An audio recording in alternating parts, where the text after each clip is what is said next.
Salut et bienvenue dans Kairos Équitation, le podcast où chevaux et humains s'inspirent, se rencontrent et avancent ensemble. Moi c'est Léa, je suis coach en équitation comportementale et en technique Alexander.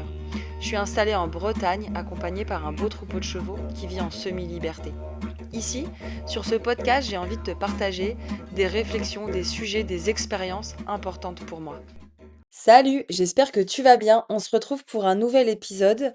Aujourd'hui, j'avais envie de parler un peu avec toi de un peu deux catégories ou deux tendances de chevaux que je peux croiser ou que j'entends parler.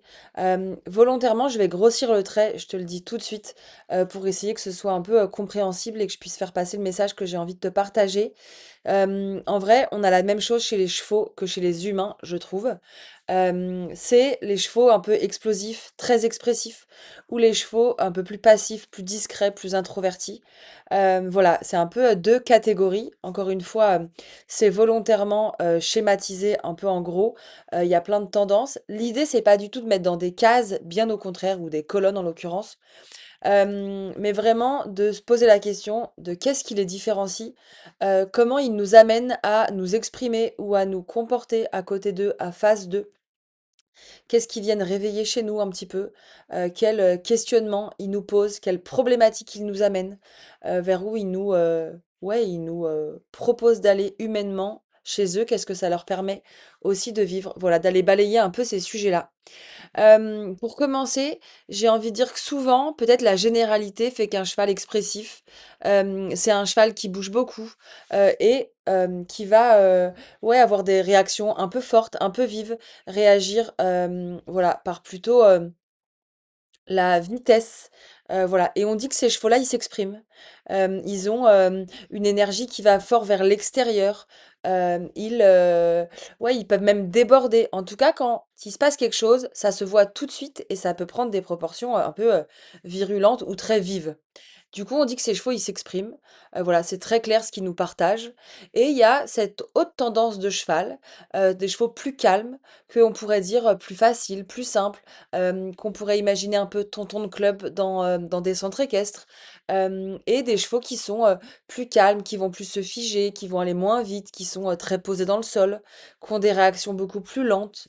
Et pour autant, ces chevaux-là, on peut vite les mettre dans des chevaux gentils, un peu tontons. Et j'ai envie de dire qu'ils s'expriment aussi. C'est un peu vraiment l'idée de ce sujet-là, c'est de se dire que pour moi, ces 2 catégories de chevaux s'expriment les 2 de manière, similaire dans leur expression. Pour autant, elles ont 2 manières différentes, de, partager ce qu'elles ont à dire. Il y en a une en gros qui va crier, son mal-être ou crier sa joie, si on peut, pareil encore une fois, grossir le trait comme ça et l'autre qui va peut-être le crier, mais par l'intérieur. Pour autant, pour moi, les 2 l'expriment vraiment et c'est vraiment important pour moi de le dire que, un gentil cheval de club, c'est pas celui qui fait tout ce qu'on lui demande sans, entre guillemets, «mettre un coup de cul», sans accélérer. Il a peut-être d'autres manières de dire que c'est OK ou pas OK pour lui. Et ça, je trouve ça, important de ouais, de le nommer parce que ça change vraiment quelque chose pour le cavalier. Pour moi et pourquoi j'ai eu envie de faire cet épisode de podcast-là, c'est parce que, hier en cours, j'ai une élève, voilà, qui arrive. Moi, dans toutes mes séances, que ce soit chez moi, en stage ou à l'extérieur avec, les propriétaires, on commence toujours par un petit tour, d'échange, un peu de météo, de comment on va, de ce qu'il y a besoin de partager humainement. Parce que avant d'être cavalière, tout ça, on est d'abord des humains. Moi, avant d'être enseignante, eh ben, je suis aussi une humaine. Donc il y a d'abord les 2 humains qui se retrouvent et ensuite le projet, qu'est-ce qu'on vient faire là ensemble et c'est quoi le vers où on va pour cette séance. Et du coup, j'ai une élève qui arrive en me disant qu'elle a pas beaucoup d'énergie, qu'elle a besoin de prendre soin de l'énergie dans lequel elle a et que souvent elle aime bien travailler avec un cheval qui lui demande d'aller puiser de l'énergie chez elle.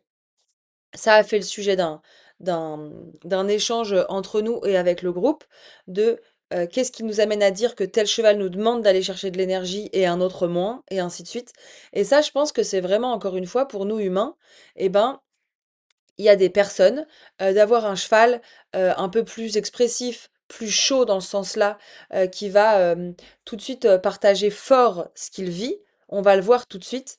Il y a pour des personnes, ça va être «plus facile» entre guillemets énergétiquement d'aller au contact de ces chevaux-là, parce que quelque part pour elle, c'est plus facile d'interagir, de discuter avec un animal qui bouge et d'aller plutôt chercher à quelque chose de calme, j'ai envie de dire, et qui va pas être dans le débordement. Donc d'aller tempérer quelque chose, chez nous comme chez le cheval, que d'aller discuter avec un cheval qui a un tempérament déjà plus discret, plus intériorisé, et à qui on va aller demander, écouter aussi, de s'exprimer, de partager, mais qui pour lui, ça va plutôt être le comment je vais lui donner envie de contribuer à mon projet plutôt que l'inverse. Si je fais un peu un parallèle, moi je trouve que c'est plus facile d'interagir avec un groupe d'enfants, si je prends un exemple, ou d'adultes, plein d'en énergie, qui discutent entre eux, qu'on pourrait dire une classe un peu dissipée. Moi, perso, je vais préférer travailler avec ce public-là ou cette énergie-là et comment je vais réussir moi à capter leur attention, à leur donner envie de venir dans mon histoire. Et à contrario, un groupe qui est très, si je continue un peu dans mes clichés, mais très à l'écoute, très premier de la classe, qui boit mes paroles, qui ose pas trop poser de questions, qui sont plutôt un peu dans la réserve et dans l'observation. Et ben moi, ça va me demander une énergie différente d'aller leur donner envie de participer, de contribuer, d'oser poser des questions, de un peu se défiger et de trouver créativité, énergie. Donc pour moi, c'est vraiment encore ces 2, ouais, ces 2 tendances-là de comment elles interagissent. Pour revenir à mon exemple, du coup, cette élève me dit ça et me dit: «Bah, j'aimerais bien travailler plutôt avec un tel». Donc elle me donne un nom de cheval parce que, c'est une énergie, donc là, en l'occurrence, c'est un tout petit poney qu'elle connaît bien parce que sa fille, interagit souvent avec lui et je lui dis: «OK, donc est-ce que tu veux travailler avec un petit ou est-ce que un grand?» tout ça. Elle me dit: «Bah, c'est plutôt l'énergie».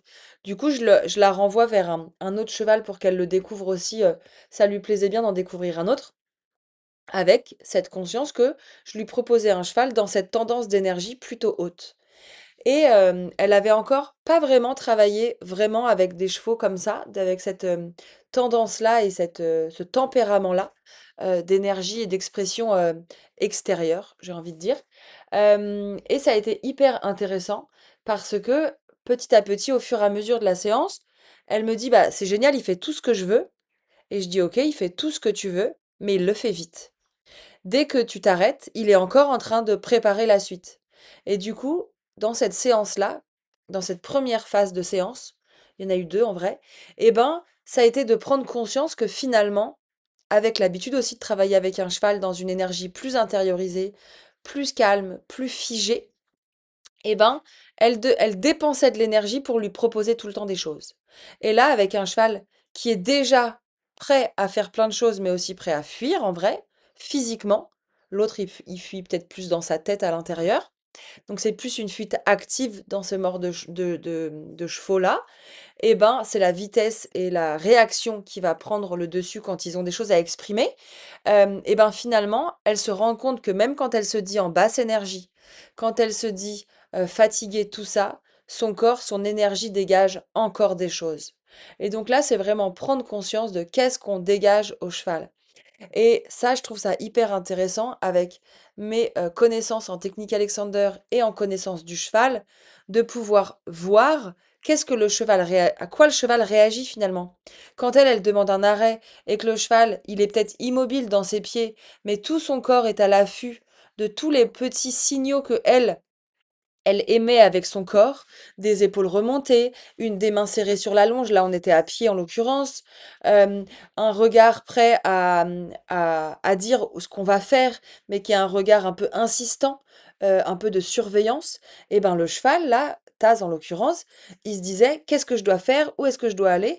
Et ça, au début, ça amène de l'enthousiasme et assez rapidement, ça crée du stress, de l'insécurité, tout ce qu'on veut, et du coup le cheval, il se barre. Dès qu'il fait quelque chose, il le fait vite.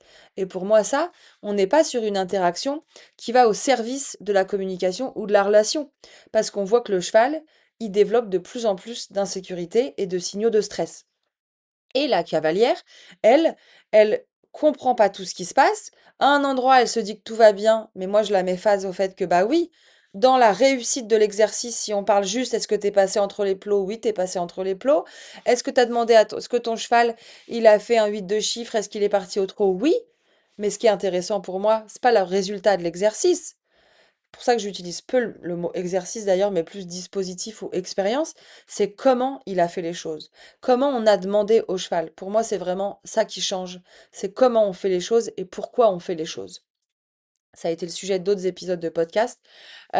Et du coup, en fonction du cheval, ils vont nous demander d'interagir, de nous adapter aussi à son mode d'expressivité, à son mode d'écoute et d'observation de qu'est-ce qu'il me dit. Oui, il fait ce que je lui demande, mais comment?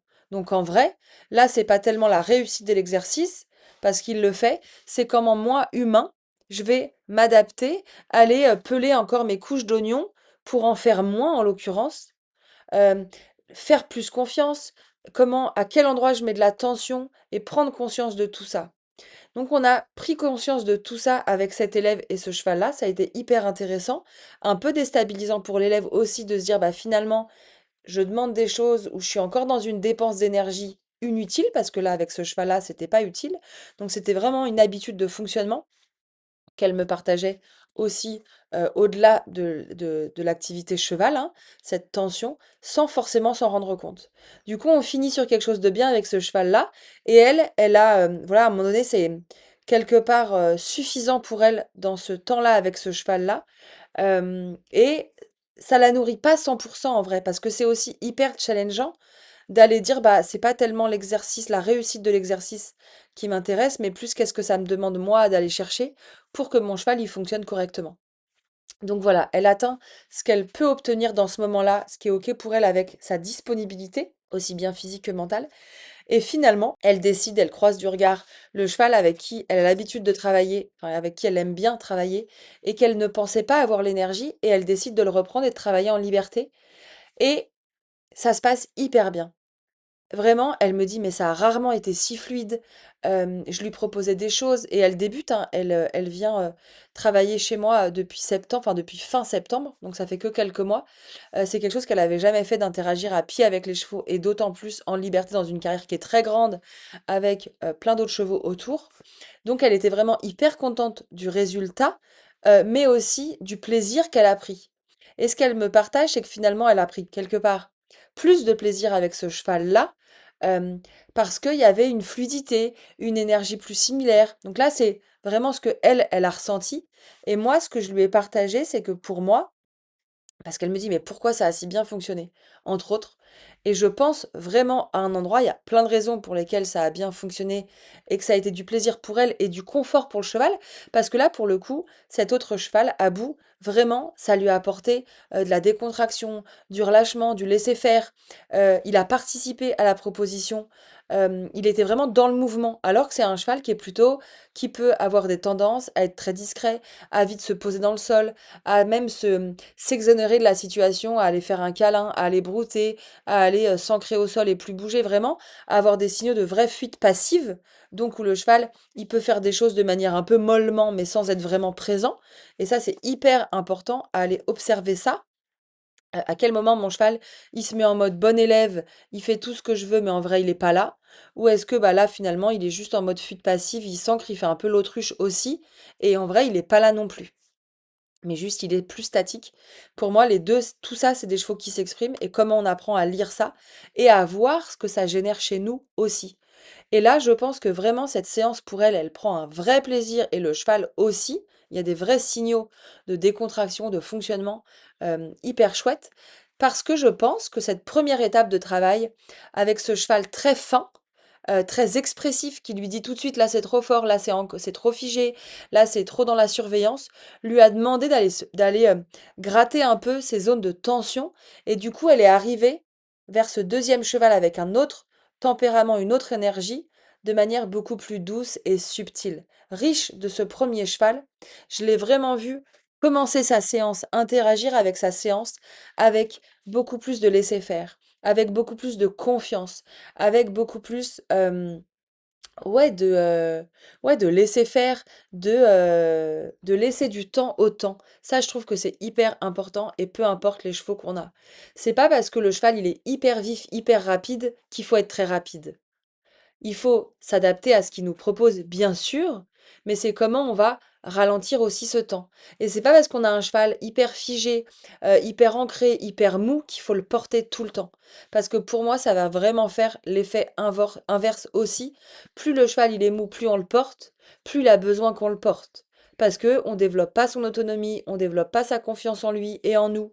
C'est un peu comme des tomates. Si les tomates elles poussent avec un tuteur à tomates, si on enlève le tuteur, elles tombent. Si on apprend aux tomates à courir sur le sol parce que le lieu le permet, les conditions le permettent sans qu'elles attrapent le mildiou, et ben finalement, elles vont courir comme ça et elles vont apprendre à pousser comme ça. Le cheval, c'est pareil. Et selon moi, j'ai envie de développer chez mes chevaux de l'autonomie, de la confiance en eux, de la confiance en moi, de la curiosité, de la disponibilité. Et j'ai envie de développer la même chose chez les humains.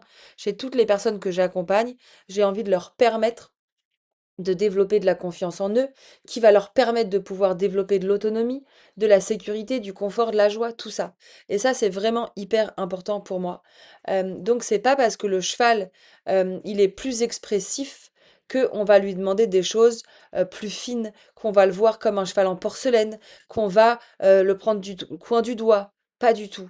Pour moi, ils vont nous demander du calme intérieur, ça c'est sûr. Si on est aussi agité, eh ben deux petites bombes, elles vont exploser forcément ensemble, donc ils vont aller chercher des choses chez nous. Un cheval plus fermé, plus calme, plus introverti, il va nous demander aussi d'aller chercher l'énergie en nous, bien sûr, mais ça ne veut pas dire qu'il faut être tout le temps à fond dedans. Faut pas faire un copier-coller de leur extrême ou de qui ils sont.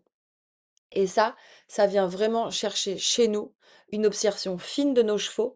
C'est quoi un cheval qui est en fuite active? C'est quoi les signaux? Oui, il va vite, il va réagir plutôt vite. Il peut avoir des comportements rapides, comme on disait. Euh, mais, et la présence qui nous donne est pour moi aussi fine qu'un cheval a une tendance introversie. C'est pas parce que c'est le cheval qui a un peu posé ses quatre pieds dans le sol qu'il faut lui faire des gestes forts, des gestes brusques et dire allez, je vais me confronter à lui, je vais y aller en force. Pas du tout. Plus on va en force vers un cheval dans le sol, plus on va développer la contrainte, la résistance, la tension. Et c'est pas ça qu'on veut. Et c'est pas parce que ce cheval il est posé dans le sol qu'il n'est pas fin. Par contre, il a besoin qu'on lui développe Hem, qu'on développe sa confiance, sa capacité à se mettre en mouvement et derrière, on va avoir une grande finesse aussi, autant qu'avec un cheval qui est réactif et ainsi de suite, à qui on va demander aussi d'aller développer du calme, de la sérénité dans cette finesse. C'est vraiment comment je m'adapte à l'énergie du cheval, mais pas forcément par l'opposition. C'est comment je vais avec et comment je prends aussi conscience qu'elle va aller, s'organiser avec mon énergie à moi. Je sais pas si c'est clair ce que je raconte, mais un autre exemple d'une autre élève qui aime beaucoup un cheval, qui a plutôt cette énergie au premier abord, parce que je pense que c'est aussi ce que les chevaux nous montrent au premier abord. Ça détermine pas qui ils sont. Moi, je suis quelqu'un aussi qu'on pourrait dire que je me qualifie, si je dois me mettre dans une case, de quelqu'un de plus introverti. J'aime bien observer, j'ai vraiment besoin d'observer les gens, d'observer la situation. Je vais pas me mettre au devant de la scène tout de suite ou de prendre la parole ou ainsi de suite. Pour autant, c'est quelque chose que je sais faire. Je sais prendre la parole ici, je sais animer un stage, organiser un groupe, animer quelque chose.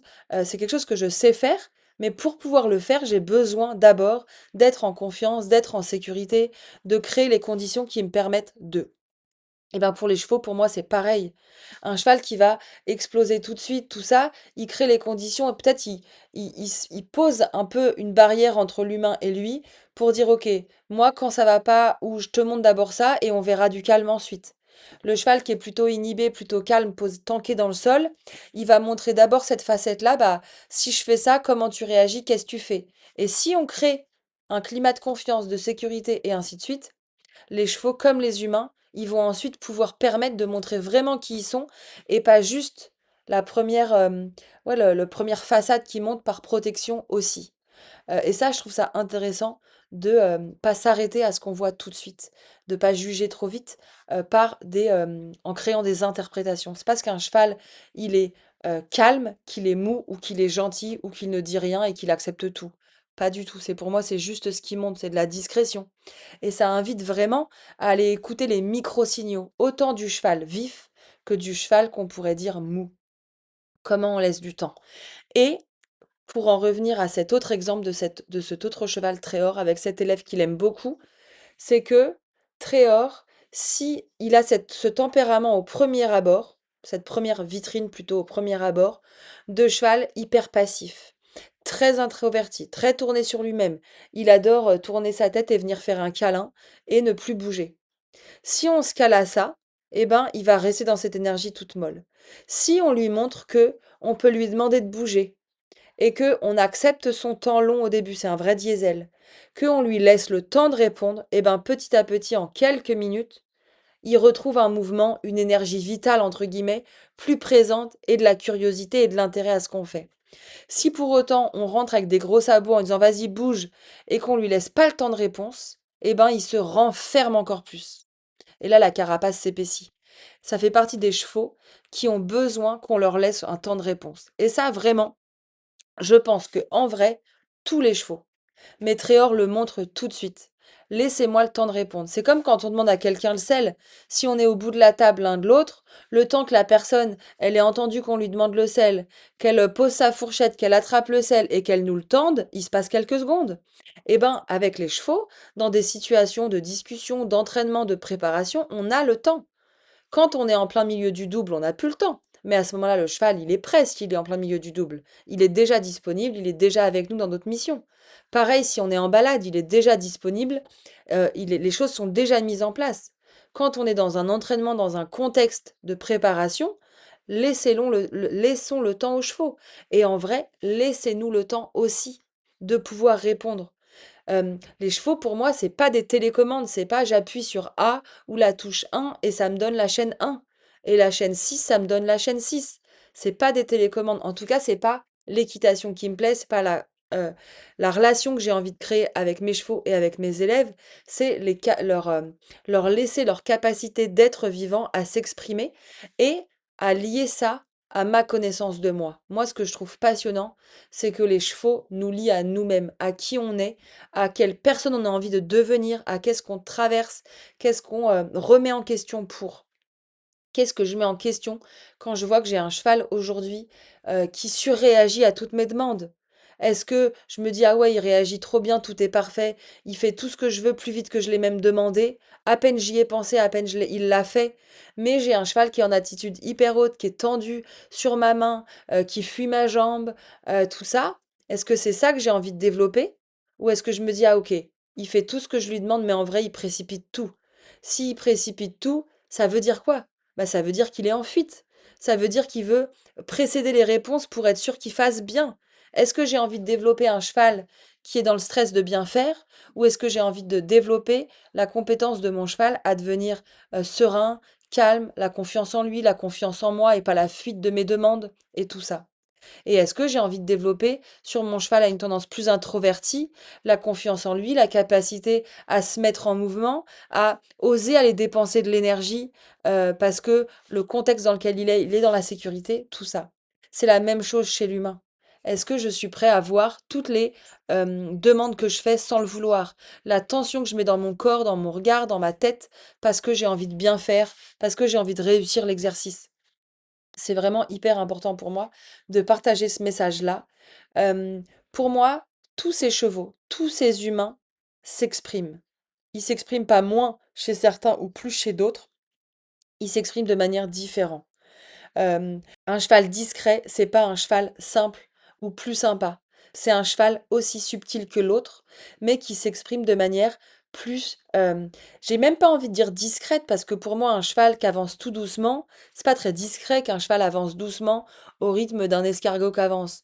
Un cheval qui avance tout le temps, tout doucement la tête en bas, c'est évident comme un cheval qui part au galop qu'il y a quelque chose. Pour ça, encore faut-il savoir le lire, avoir envie d'aller regarder pourquoi notre cheval il regarde comme ça.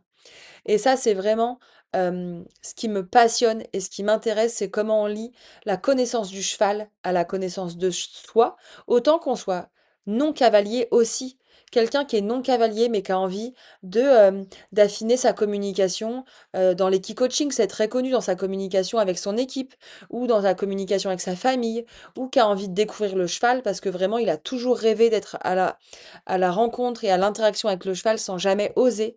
Et ben ça pour moi c'est des manières de rencontrer le cheval en se posant des questions sur soi. Et dans l'équitation, c'est pareil. Je pense que vraiment que le cheval, il met en lumière nos états intérieurs, de comment on est à l'intérieur de nous-mêmes. Pas ce qu'on montre à l'extérieur. Tout va bien. Moi, je suis vraiment la pro de Léa, comment ça va? Ouais, ça va. Si je me fais pas attention, ça va toujours, entre guillemets. Mais c'est vraiment le vernis que je montre à tout le monde. Mais derrière ce vernis, il y a vraiment qui je suis. Et en fonction, est-ce qu'on a envie d'aller voir ce qu'il y a derrière, autant chez nous que chez l'autre, le cheval ou l'autre humain. Donc comment on affine nos qualités de présence, comment on crée une équitation qui est au service de notre cheval, comment on développe chez lui des compétences de confiance, d'autonomie, d'indépendance, d'implication. Et je pense que quand on veut performer, ça suffit pas juste de réussir à l'exercice. Sauf si on veut juste aller faire une balade dans le quartier, autour de chez nous. Vraiment le truc le plus simple sortir dans de toutes petites épreuves. Bah là, sur des toutes petites exigences, on va avoir du moyen. Le cheval, il va s'exprimer par plein de petits endroits il va accélérer devant les obstacles, il va s'arrêter un peu quand il faut quitter les copains, mais il va prendre sur lui derrière et le cavalier, il va piloter tout ça. Mais pour moi, ça, c'est des signaux. Qu'est-ce que je fais quand mon cheval, il a du mal à quitter les copains? Ben, en vrai, c'est normal qu'il ait pas envie de quitter les copains. À la base, son mode de vie est avec lui. Normal que le cheval ça lui fasse peur d'aller sauter un obstacle. C'est pas naturel pour lui d'aller sauter un obstacle non plus. Donc, qu'est-ce que je mets en place pour intégrer ça à mon projet? Parce que pour moi, le cheval, il peut sauter, il peut quitter ses copains. Comment c'est fait? Comment c'est dit? Comment je développe ça? Et en fonction des tempéraments de chevaux, des tempéraments d'humains, eh ben, ça va nous demander, nous humains, de nous adapter de manière un peu différente, d'aller écouter les questionnements des deux. Mais un cheval ne va pas accélérer normalement pour aller sauter des barres. Si c'est léger pour lui d'aller sauter, qu'il a compris le principe, qu'on a développé de la confiance et tout ça, il n'y a pas d'accélération. Il y a un tonus qui se développe, une énergie qui doit être présente parce que aller sauter, ça demande de l'énergie, mais comme quitter les copains et partir en balade. Ça doit pas se faire par la réactivité ou par la lenteur de le cheval, il avance de moins, plus il s'éloigne, moins il va vite, entre guillemets. C'est des messages. Mais c'est comment je développe la curiosité et l'envie à mon cheval de partir en balade avec moi. Heu et ça nous demande à nous, humains, de venir se regarder aussi. Comment est mon état intérieur? Qu'est-ce que je mets en place? Est-ce que quand je pars en balade et que mon cheval, il traîne du pied et ben, je prends une cravache et je mets 2 gros coups de talon et d'un coup il dit: «Bon bah d'accord, il y va» et il prend sur lui? Comment je réponds à tout ça? Comment je lui explique que, OK, on peut y aller, ni sans se précipiter, ni sans, tirer le frein. Il y a un juste milieu à trouver par, pour moi, la communication et la confiance. Voilà, je sais pas comment ça résonne pour toi. J'espère que c'était, ouais, clair, que ça va te donner des pistes, de réflexion et d'observation. Ce que j'ai envie de te proposer, c'est vraiment de te poser la question, pour toi, comment ton cheval déjà il s'exprime? Sans le vouloir le mettre dans des cases, l'idée c'est pas dire: «Mon cheval il est comme ci ou il est comme ça et moi je suis comme ci et comme ça». Il y a des situations, je pense qu'on a des tendances par les habitudes, par le mode de vie, voilà, la vie de manière générale, on a des tendances à réagir plus comme ci ou plus comme ça en fonction des situations. Pour autant, selon moi, ça ne nous détermine pas comme notre cheval. J'ai pas envie de faire une catégorie que tel cheval, il est dans telle tendance. Parce que quand on fait ça, le risque, c'est de se préparer à ça.